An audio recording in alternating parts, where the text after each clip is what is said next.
Chapter 151, One thing after another. Han Shao only got to experience the old assassin Lucky's skill after the two flew to Calvert's house. A decent assassin would maintain his position before he made a move on his target. He would only allow his target to feel his presence in the moment that he made his move. Lucky was quite professional in this regard. He first crouched on the roof after entering Calvert's home, looking out over the entire building, then pointing out the use of each room to Han Shao. He clearly explained which was the living room, which was the master bedroom, as well as the bathrooms. It looked like Lucky was very well versed in all architectural styles and must have given quite a bit of thought to this. Otherwise he wouldn't have been able to obtain so much information after just glancing at the layout shortly after arriving here. Lucky changed into a gray robe that matched the color of the walls. When he slowly walked along the wall, no one detected any disturbance even as the bright rays of the moon rained down. Han Shao took out a similar robe beneath Lucky's gaze and followed behind Lucky, moving towards the roof of the brightly lit living room. Han Shao's breathing became measured and steady as they neared the living room, and the rate of his heartbeat also suddenly became quite slow, matching the pace of his breaths. Even the heat emanating from his body began to decrease as they drew near the living room. When they got close enough, he could at the stage be mistaken for a shingle on the roof when he wasn't moving. Lucky was unable to conceal his body as well as Han Shao had done even after taking a pill. When he finally reached the top of the roof, Lucky looked at Han Shao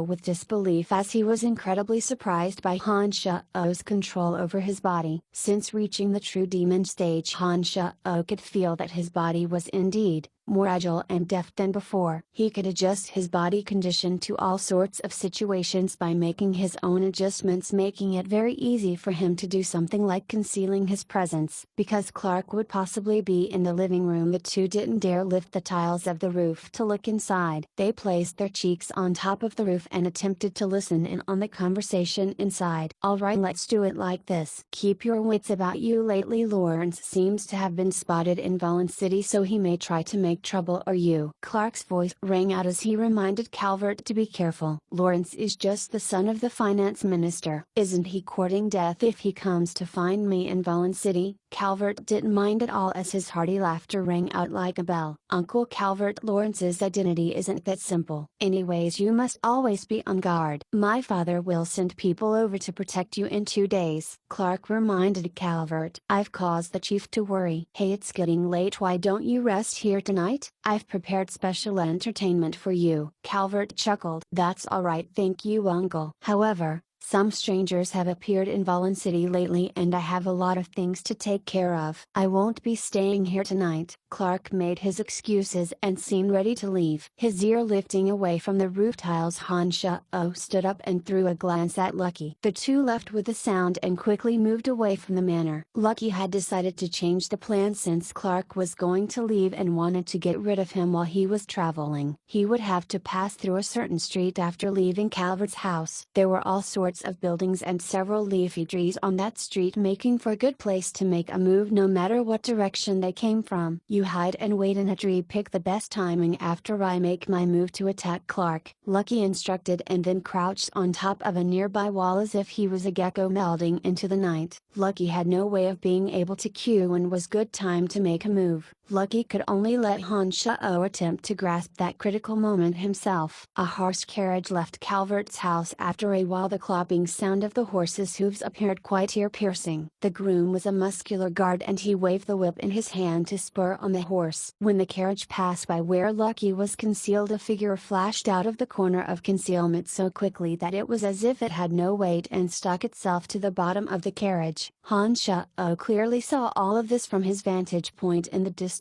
He took in a deep breath when he saw the carriage approaching the big tree he was hidden in. Holding it in and watching things closely, he tightening his grasp on the demon slayer wretch. A cracking sound erupted from the bottom of the carriage at that moment as the carriage exploded into pieces. Wood shards, sand and dust flew everywhere as milky white sword ore shot up 2 meters into the air, flaring out over the now destroyed carriage. The exploding sword ore was like a brisk bristling porcupine, and Lucky had the body of the porcupine within the spikes of the sword aura. At this time Han Shao discovered that Lucky was an assassin who also happened to be a sword master. The milky white sword aura flashed by and vanished like it had never appeared. The pieces of the carriage were shattered and lay all over the ground. One person within the carriage was full of bloody holes and had died instantly, whereas the groom at the front of the carriage was running for his life. Han Shao had felt extraordinarily surprised in the beginning, thinking that Lucky had succeeded so quickly. However, he realized that the person in the carriage was completely foreign to him when he looked at the corpse. It wasn't Clark at all. The scattered footsteps swiftly approaching from all directions immediately made Han Shao realize the severity of the situation. "We got played, retreat." Han Shao immediately called out from the treetop and leapt down from the thick growth. Lucky's expression remained calm as he scanned the surroundings, calling back softly, "We'll split up and go through the surrounding houses." Han Shao nodded and didn't say much, leaping into the air and landing on a roof. When he looked back, he saw that Lucky had already disappeared miraculously. Han Shao's heart became even calmer at this time as he coolly looked around and noticed that several soldiers had appeared on the streets to the front and back. These men were charging down on the back of horses, and several had drawn back on their bows to send arrows shooting towards him. Clark, with an easy expression on his face, walked out from the direction of Calvert's house with another middle-aged knight that was well built. Their gazes landed on Han Shao as they spurred on the battle steeds beneath them to come charging over. There were many houses in the surroundings, but when Han Shao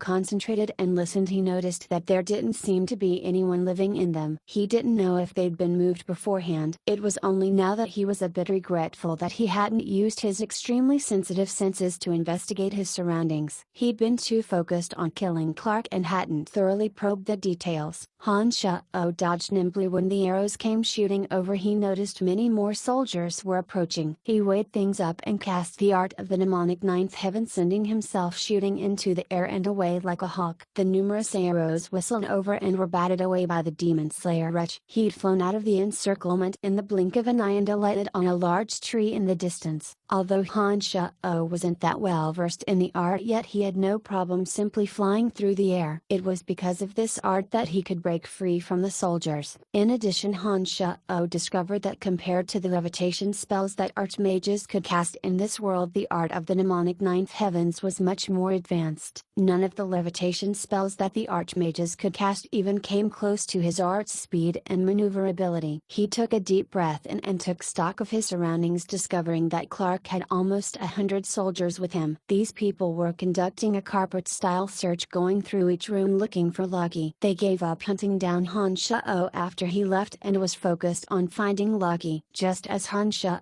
started worrying for Lucky, a figure using a levitation spell quickly approached from the distance. The moon was covered by a cloud of dark mist in a second, and the already dim sky immediately darkened. When the figure drew close, it took out a mage staff made of white bone from its spacious sleeves and chanted out a spell in a low voice. Suddenly numerous skeletal zombie and ghoul warriors as well as gargoyles and hate warriors appeared charging towards the soldiers. Another low chant rang out as bone arrows flew wildly through the air and crashed into the soldiers, making them cry out in agony. "Oh my gosh, it's an archmage level necromancer!" Calvert suddenly cried out with shock. Han Shao was also greatly surprised as he fixed an ardent gaze on the necromancer that had appeared in the air, absolutely taken aback by the destructiveness of the necromancy magic. Chapter 152. I only need one chance to kill you. Necromancers were few to begin with, as it was apparent from the numbers of archmages specializing in necromancy magic. This was why the necromancy magic elicited so much attention when it actually appeared. Han Shao had only escaped from that area when he activated the art. He hesitated when this development occurred and decided to move across the roofs of the nearby houses, going back to where he'd started. The dark creatures that the necromancer had summoned from the other dimension greatly impacted the soldiers who were attempting to chase after Lucky. The enormous hate warriors and gargoyles flying in formation were particularly destructive. The enormous and incredibly powerful hate warriors were able to pound a soldier into meat paste with a swing of its iron club, whereas the agile gargoyles were equally lethal when they came swooping down with their iron claws. "Damn it, I'll kill him myself!" Clark roared out angrily and whipped his battle steed into action. A spear appeared in his hand as he charged towards the necromancer. Thanks to the coordination of the galloping battle steed and the sweeping spear, none of the skeletal and zombie warriors were obstacles in his path. Knights made use of the charging force of their battle steeds to enhance their own battle strength. Thus, when Clark and the battle steed charged as one, the scattered dark creatures couldn't stop him at all. Because of the appearance of an archmage-level necromancer at this time, the soldiers on the side were busily fending off the summoned creatures and couldn't assist Clark. Senior Knight Calvert stayed where he was and was busily directed his troops. When these highly trained soldiers finally calmed down to coolly battle, the summoned creatures rose and rows of skeletal and zombie warriors began to fall down. Although the mental strength of the archmage necromancer was colossal, the numbers of his summoned creatures couldn't compete with the number of soldiers here. The ghouls and skeletal warriors in particular were of limited use in this type of battle situation and were often destroyed by a single stab from a Griffin Legion soldier. However,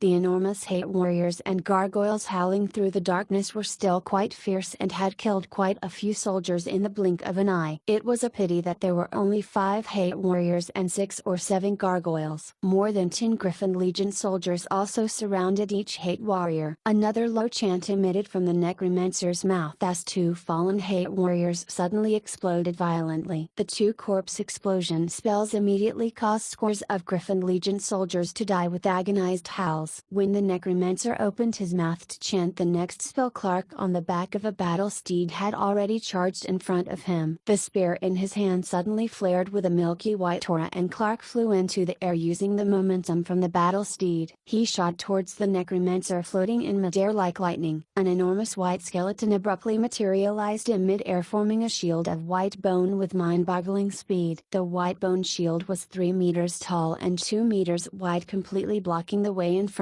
of the necromancer. The clean, nearly sparkling white bones didn't leave any gaps between them as they came together. Some sharp bone shards were even in front of the shield as reverse spikes. The shape looked very odd. Clark's concentrated blow smashed against the white bone shield. Even such a highly advanced shield like this one started splintering from Clark's violent thrust, with bone shards flying randomly where it had been struck by Clark's spear. The necromancer grunted quietly and floated away in retreat like a ghost. It looked like he had also realized that Clark would be a tough opponent to face and planned on putting some distance between them. Clark's body moved forward with the momentum from his charge as he landed on a roof, putting his spear away and swapping it out for a sword. He moved quickly over the roofs and perused the necromancer fixedly. Another dark mist was released as the retreating necromancer's body flashed through the dark mist, vanishing without a trace. 3 bone spears came hurtling through the empty air, aiming straight for Clark. Clark also finally pinned down the necromancer's location after the 3 bone spears appeared. At the same time, Hansha'o's sharp eyes caught slight movement from a piece of protruding rock on one of the roofs that Clark was moving towards. This made Hansha'o's heart jump and his body abruptly half crouching to conceal himself on another roof. The demon slayer Reg had soundlessly approached Clark according to Hansha'o's wishes. Snorting coldly, Clark didn't halt his momentum as he suddenly changed direction halfway. The longsword in his hand suddenly flicked upwards and slashed through the bone spear that he hadn't avoided. At this time, Clark's body finally approached the protruding boulder as a strand of cold light suddenly shot out of the rock-like structure and Lucky appeared wrapped in a grey robe. Clark hadn't expected an ambush after just batting away the necromancer's bone spear. His fighting aura was halfway through pulling together when he raised his sword to block the hit. A metallic clang rang through the night as Clark's body was flung downwards from the roof. As Clark descended, a severe whistling sounded out as a thin strand of purple flame appeared in mid-air, ramming into the Clark's back and sinking into his waist, vanishing within Clark's body. A ghastly scream emitted from Clark's mouth. As his body slammed into the ground, his entire body became consumed in purple flames. Hansha'o's eerie figure flew in front of Clark. He looked coldly at Clark's suffering as the purple flames consumed him. He sent out a mental summons and the demon slayer Reg exploded out of Clark's chest and vanished into Hansha'o's palm without a drop of blood. It's you. The spirit of extreme cold was invading Clark's organs and his body had been heavily damaged by the demon slayer Reg. When he saw Hansha'o reveal himself and tug off his mask, Clark spat out these words with difficulty as his teeth chattered with disbelief. That's right, it's me. You tried and failed to kill me twice, but I only needed one chance to kill you. Han Sha-o said coolly and waved his right hand around fiercely, slowly circulating the glacial mystical spell fire. A flower of red flame entered Clark's body. His internal organs had been frozen solid and Clark had been about to die when he was thawed out by the flame and turned into a bloody puddle. The speed of change was unbelievably fast. 3 bone spears appeared out of nowhere again and targeted Han Sha-o. Their whistling noises startled Han Sha-o as he leapt upward, slashing down with his demon slayer edge and destroyed one of the bone spears. Han Sha-o shouted out to Lucky in the distance, "Damn it, why is he attacking me as well?" "I don't know him," Lucky responded, and evaded like lightning because the necromancer had attacked Lucky as well. So it wasn't one of their people. Han Sha-o was surprised and hastily escaped outside. When the necromancer saw Han Sha-o escape, he actually came after Han Sha-o and pursued him doggedly. The appearance of this necromancer was a bit odd. He wasn't on Lawrence's side, and this greatly confused Han Sha-o, making him uncertain as to which side he belonged to. Now that Clark was dead, Han Sha-o saw that Lucky had made himself invisible again and was sneaking towards Calvert. It looked like he was planning on taking care of Calvert as well. As for his colleague, Han Sha-o didn't know anything about him at all, just that he had his sights set on Han Sha-o. Han Sha-o didn't know whether to laugh or cry, but he knew that he didn't want to become further entangled by him as he fled for his life at his top speed. When Han Sha-o was a few hundred meters away from the Calvert house, his amazing vision picked up Lawrence's carriage in the distance. Overjoyed, he made quickly in that direction as the necromancer following Han Sha-o summoned a few gargoyles to tail him. It was only when Han Sha-o appeared next to the carriage that the necromancer abruptly retreated with his gargoyles. "Brian, what's going on? There was no signal from you guys, but everything's a chaotic mess over there." Lawrence immediately poked his head out of the carriage when he saw Han Sha-o and anxiously asked for a status update. "Don't mention it. Things have been really odd tonight. Lucky and I don't know what happened, as our movement was mysteriously revealed to Clark and we were almost captured. An archmage level necromancer suddenly appeared and attacked Clark and them, and then attacked us as well. I have no idea what's going on," Han Sha-o complained. "Then what of Uncle Lucky, and is Clark dead?" Lawrence asked again. "Mr. Lucky is making his way towards Calvert and seemed to want to take him out as well.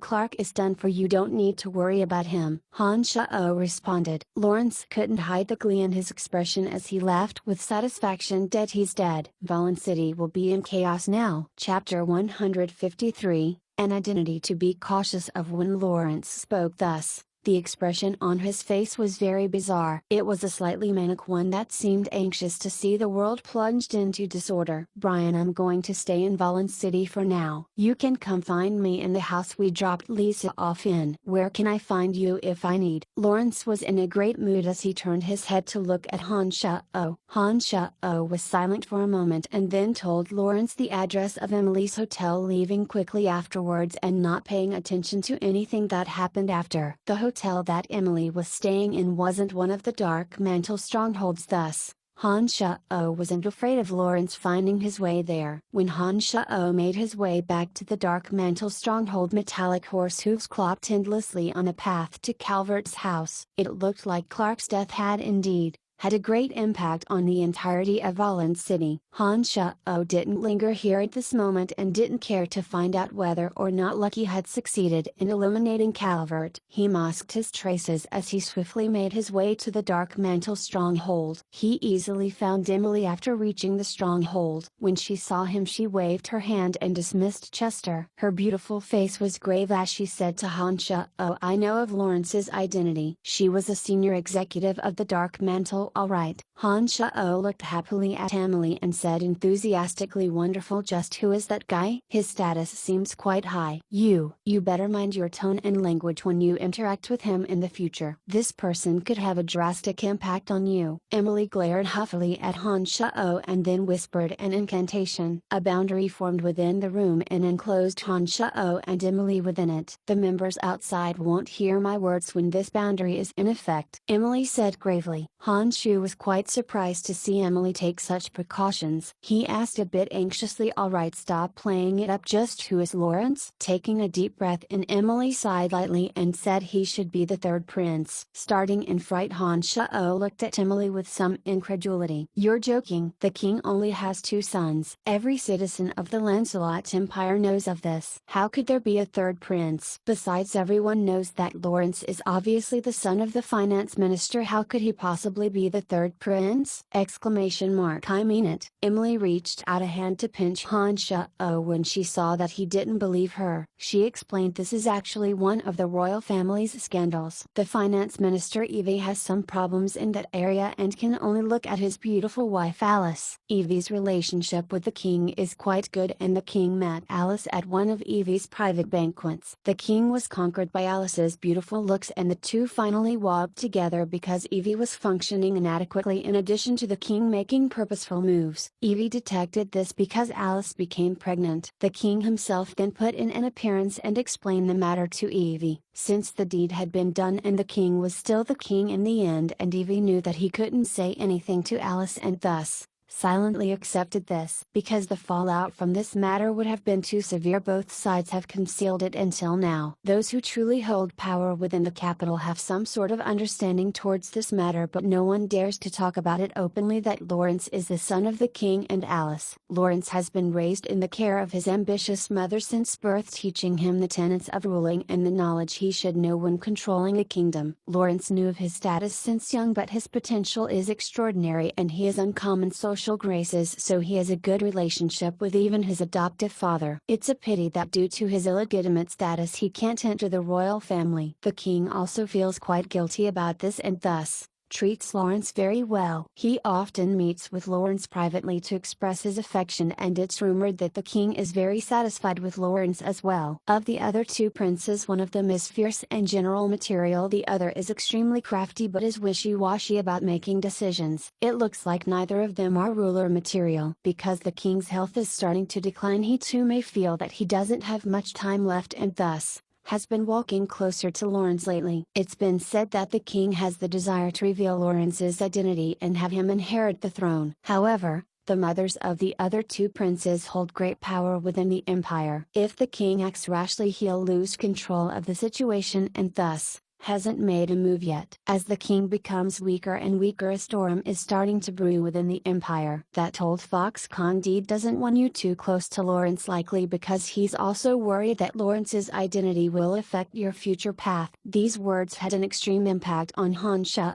He'd never thought that Lawrence would have such a lofty identity. If all went smoothly, then he could absolutely become the next king of the empire and hold all of Lancelot in his hand, deciding the fate of anyone within the empire. Emily understood that her words had had a huge impact on Han Shao when she saw him take a breath in, his eyes continuously dancing. When she saw that he had sunk into deep thought, she didn't disturb him and only stood there looking at him, waiting for Han Shao to sort out his thoughts. After a while, Han Shao nodded and said with a smile to Emily, "All right, I understand the particulars of this matter now. Don't worry, I know how to handle my relationship with Lawrence. Our Dark Mantle has never intervened in the complex situation of the power struggle within the royal family and simply takes orders from the king. We normally don't get involved before the situation has cleared up and the king has given definitive orders. The fact that that old fox would give you a subtle hint after your first mission means that he values you greatly. He also means the best for you. The more you know about this matter, the more disadvantageous it is for you. I understand you too well and know your strength and ambitions. This is why I've told you such a highly classified matter. As for how to grasp the situation, I'll leave that to you." Emily stared at Han Shao as she continued explaining. "I know you mean well. Hey, I know what to do. Oh, I forgot to tell you. I killed Clark. Valen City should be engulfed in chaos by now." Han Shao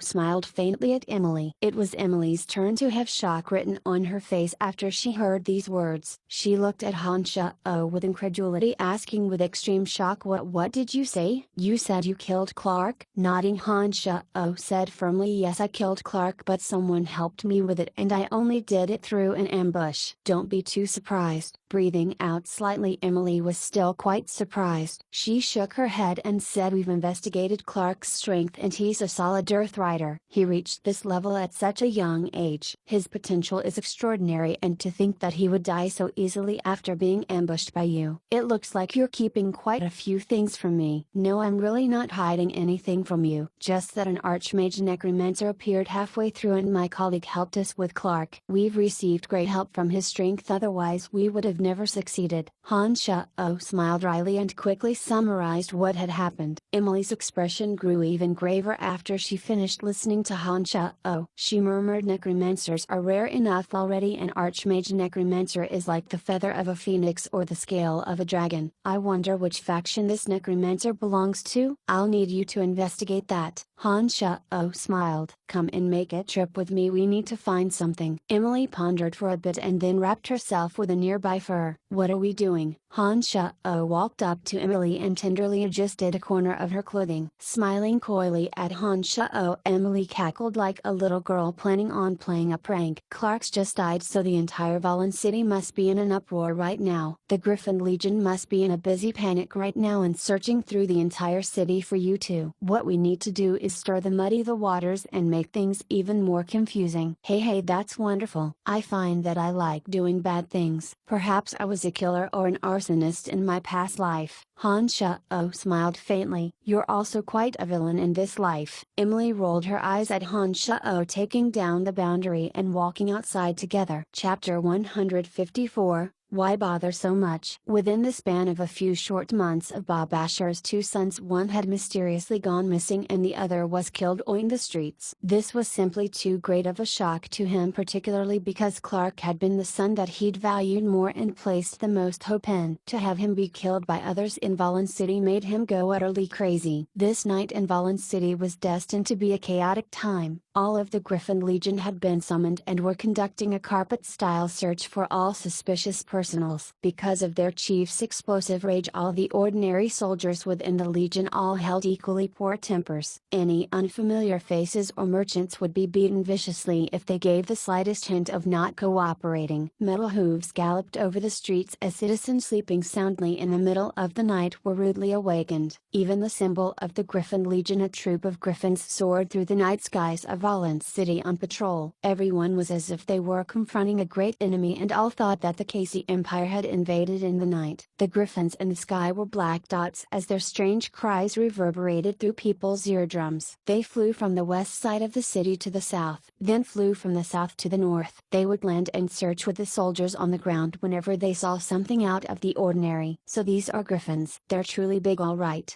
Han Sha-oh stood behind a large tree near Bob Asher's slave trading house and murmured to himself as he inspected the griffins. That's right, the griffins are a very fierce flying species. A single griffin by itself can rip apart ordinary magical creatures. The king values old Bob so much and doesn't dare make a move, even though he knows that he wants to rebel in large part because of this Griffin Legion. Emily huffed lightly and shivered a bit as she spoke. The water that had accumulated on the streets had already frozen into thick sheets of ice in this harsh winter night. Icicles from the edge of the roofs glinting with cold as the severe cold wind came howling over. As a mage, it made sense that Emily would find herself cold. Sucking a breath in, Han Sha-oh's right hand clasped Emily's smooth small hand as he circulated his magical yuan. Han Sha-oh's right hand was like a small furnace as he brought warmth to Emily. You're a necromancer and also have an uncommon martial arts technique, but why can you also use fire magic and deploy it so adeptly? It's like you can adjust the temperature according to your wishes. How are you doing it? Emily's charming eyes sparkled as she fixed them on Han Sha-oh, pouting as she admonished him. This is actually one of the techniques I'm training, and you don't need to be that surprised. Han Sha-oh shrugged his shoulders and responded honestly to Emily. It was a pity that Emily was obviously not having any of Han Sha-oh's explanations. She didn't keep asking, however, but just spoke with a smile. All right,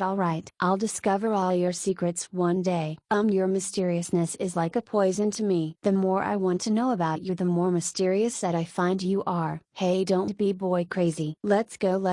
Han Sha-oh stretched out his hand with a smile and patted Emily's round but urging her to move along. The two hadn't brought Chester along with them this time. When they approached the slave trading house where Lisa had been auctioned off last time, Han Shao released a dark mist magic and surrounded the structure, enveloping it with darkness. Hey, your grasp of necromancy magic isn't bad at all now. Emily chuckled lowly. She deployed the Archmage levitation spell and her body slowly flew through the air, landing on top of the 5-meter tall wall. She opened her mouth again. I entangled the rope inside. You can climb over using it. Why go to so much trouble? Han Shao smiled and suddenly leapt upwards, his speed much faster than Emily's levitation spell, as he suddenly found his footing next to Emily. Emily's body stiffened as she looked at Han Shao like she'd seen a ghost in broad daylight. A strange light danced in her beautiful eyes as she threw herself into Han Shao's arms, using all the strength in her body to pummel Han Shao's chest. She yelled at him, seemingly angry and happy. You villain! You reached the Archmage realm a long time ago but still kept lying to me. I'm going to beat you to death.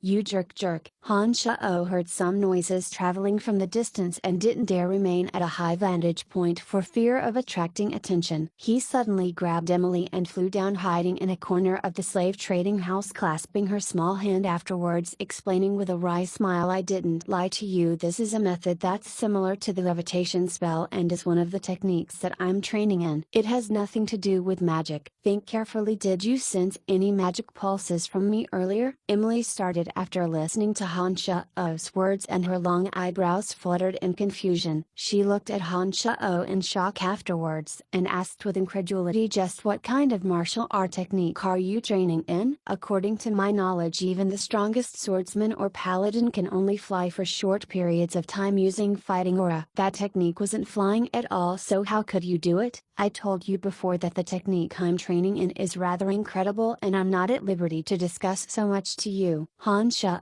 truly couldn't explain much regarding demonic magic, so he could only say so much to Emily. Alright, I knew that I wouldn't get much out of you anyways. Let's go. Let's see if we can get anything useful from the slave trading house while it's still a chaotic mess within Valen City. Emily pouted and rolled her eyes at Han Shao, tugging him towards the trading house proper that she was now familiar with. Emily must have thoroughly investigated the trading house beforehand. She was very familiar with the buildings and floating through the air along the way, not making a single sound. A thin dark magic shroud surrounded her, completely concealing her movements. Han Shao was quite familiar with covert operations like these. Not only did he not make a single sound, but he used his extraordinary senses to continuously point out the way to Emily, helping the two evade many patrolling guards along the way. The two had made their way past two large auction buildings after a short while and was headed for the three houses located towards the back. This trading house usually has part of the Griffin Legion stationed here. It will be very difficult for us to escape once they discover traces of us. Today, however, the soldiers inside would have been deployed due to Clark's death and will be searching the entire Valen City. This is perfect timing for us, Emily explained to Han Shao as they walked. Han Shao became quite serious once they started talking business. He listened to Emily as he silently observed the surroundings. A very strange smell suddenly wafted into his nostrils. The smell of blood was mixed in with the smell. Han Shao felt that it was slightly pungent as he slowly took in the smell. He wrinkled his nose, reached out a hand and grabbed Emily, saying lowly, there's the smell of blood here. Something's wrong. I don't smell it. Emily took in a deep sniff and said in surprise. She then thought for a bit and seemed to recall Han Shao's miraculousness. See if you can find the source of the smell of blood. Nodding, Han Shao said quietly, follow me. Grabbing Emily's small hand, Han Shao followed his nose in search of the origin of the blood smell. He passed by two houses and came by the side of a pond. There was an artificial mountain next to it with several deep and slightly creepy caves within it. Han Shao's ears proved their worth as he walked inside one of the caves with Emily. A creak suddenly sounded as the originally solid stone wall suddenly split apart as a guard dashed out from inside, covered in blood and wearing a frightened expression. A bone spear appeared out of thin air after he took only a few steps, running the guard through from behind. Two zombie warriors then walked out and dragged the guard's body inside. Han Shao and Emily received a good eyeful of the scene that had just taken place. Han Shao was taken aback and then spoke. Perhaps the necromancer I saw earlier today is inside that cave. There's a high possibility for that, but the owner of the slave trading house is Bob Asher and the necromancer is one of Clark's killers, so what would he be doing here? Emily was still a bit perplexed as she conversed slowly with Han Shao. The most dangerous place is also the safest. There's an enemy behind every bush and tree now. The trading house is Bob Asher's place of business and actually sent out the most number of soldiers. Who would have thought the necromancer would appear here? The fact that a soldier was killed just now is enough to prove that this necromancer isn't a guest either. This means it's highly likely that he has the desire to hide here. Han Shao contemplated and then spoke slowly. You make a lot of sense. Shall we go see what's going on? Emily complimented and then asked Han Shao's opinions. Of course, I'm rather curious about this necromancer as well. I would likely only be able to run the other way if I faced against him alone, but with you by my side we have nothing to fear, Han Shao said and then paused, paying attention to the disturbances inside. He spoke again after a while. All right, the zombie warrior's footsteps have gone into the distance. We can go inside and take a look. Chapter 155. The three-eyed demon god Ansides. The two are greeted with a scene of corpses strewn everywhere as soon as they entered the cave. Roughly estimating there were at least a couple dozen. Judging from their clothing there were guards, some nobles who'd come shopping and even some slaves who'd been imprisoned in the cages. Many torches burned along the walls, casting bright light all over the surroundings. It looked like a place to hold slaves. There were many cages made from iron bars lying around as well as some torture equipment. It looked like this was the place they used to teach a lesson to unruly slaves. There was a black stone erected in the center that had been shaped into a plinth. A corpse was tied to some iron bars on top of the plinth. There was also an indentation about 3 meters wide and long in the middle of the stone with a thick scent of blood emanated from it. More than 10 zombie warriors had been summoned and they picked up the corpses on the ground, throwing them into the bloody pool in the middle of the plinth. These whole corpses sank into the blood with a splash. The surface began bubbling shortly thereafter and then quieted down, with the liquid level rising slightly afterwards. The amount of fresh blood within the blood pool increased as the corpses were tossed in. It was actually about to overflow. The necromancer whom Han Shao had previously seen was standing off to the side of the plinth. He was holding the bone staff and had revealed his face. His body was wizened and he was staring into the blood pool with no expression. There were no signs of life in his gray pupils. Han Shao and Emily immediately backed up into a corner and made use of a crack to observe all that was going on. Emily set up a sound isolation boundary around the two and spoke in a low voice. It looks like the necromancer is setting up some ritual altar. I wonder what he's about to do. Han Shao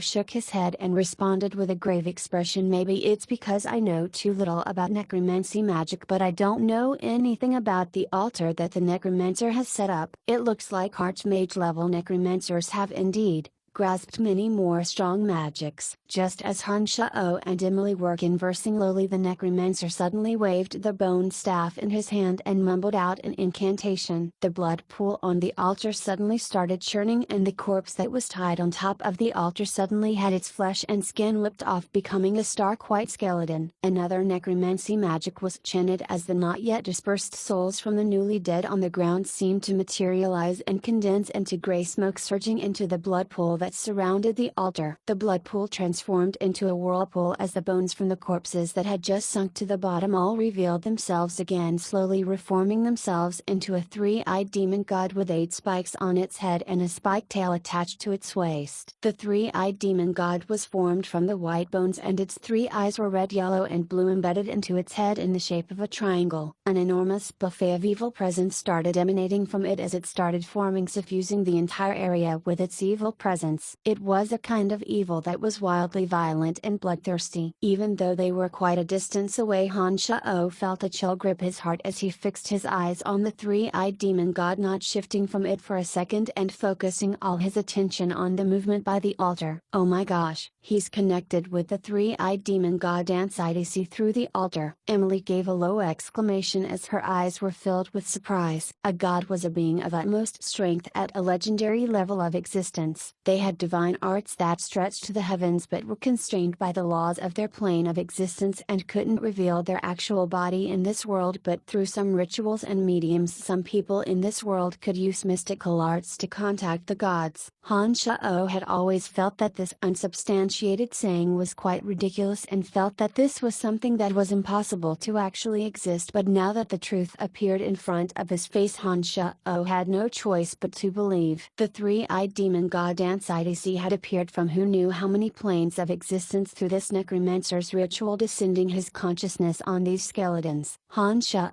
stood blankly there for a moment, his thoughts churning in a mess. A string of profound and ancient sounds emitted from Ansidisi's mouth. Han Shao and Emily were completely befuddled as they had no idea what this string of sounds meant. However, the wizened necromancer seemed to be able to communicate with it.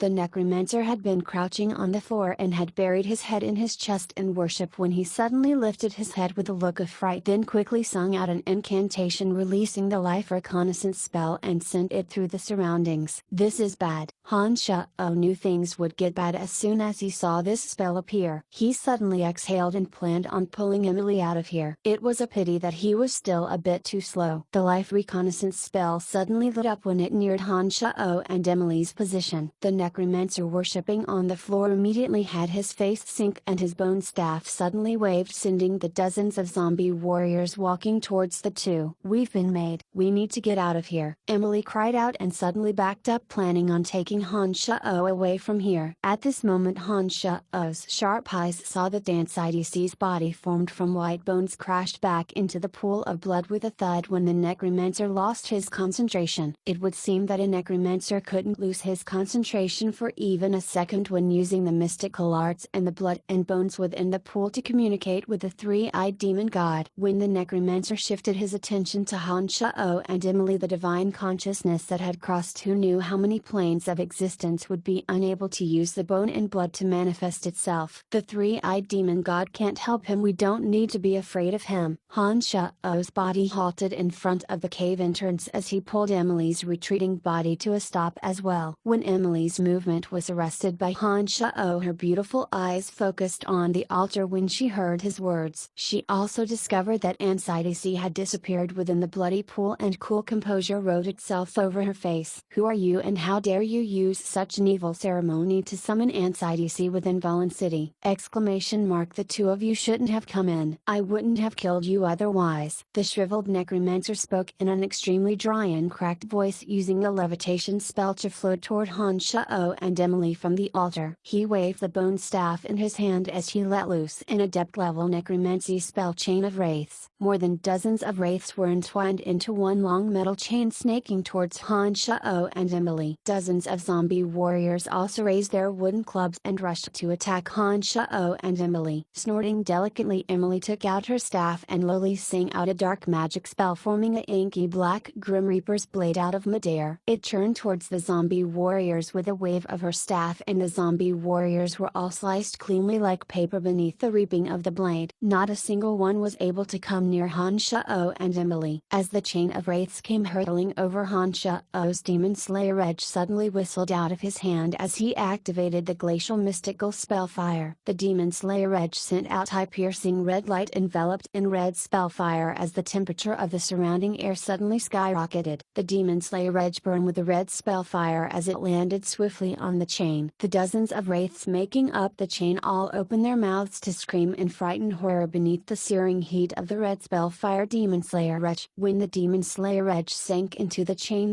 emitted sharp squeaky sounds and gave off gray smoke. The dozens of wraiths flew into pieces as they screeched and wailed. 3 bone spears suddenly formed and shot toward Han Shao and Emily. Han Shao used his mind to control the demon slayer edge to block the two, aiming for Emily. He also chanted lowly and sent a bone spear hurtling through the air, crashing accurately into the other bone spear that had been about to hit him. "Hey kid, you're also a necromancer," the wizened necromancer suddenly exclaimed in astonishment and looked at Han Shao with great surprise. Hey, indeed. Indeed. We even teamed up to take out Clark at Calvert's earlier. This is our second time meeting tonight." Han Shao looked leisurely at this necromancer and said with a slight smile, Han Shao had kept his features covered up at Calvert's and only taken off his mask after killing Clark. The two had been quite a ways apart when the necromancer attacked Han Shao, and so he hadn't clearly seen Han Shao in the deep of the night. It was obvious that he hadn't recognized Han Shao this time either. "So it was you," the necromancer called out lowly, and then quickly floated out toward Han Shao.